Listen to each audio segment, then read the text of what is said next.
Hello guys. Yan, magluluto ako ng rice. Riso Cantonese ang tawag nila dito. Nakalimutan kong mag-video.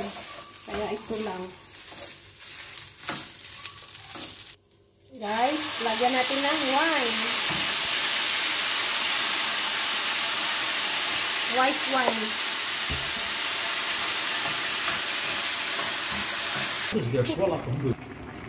And guys, nilagyan ko siya ng tubig. Sabihan mo, ay, dinagdagan ko ng itlog.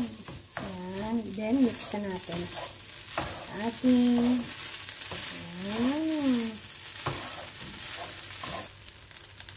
Ayun, lagay natin ng prosciutto.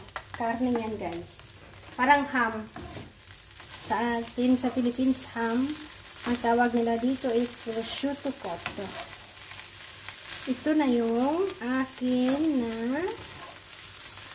fried rice. Iba na naman. Ibang ingredient naman yung ginawa ko dito.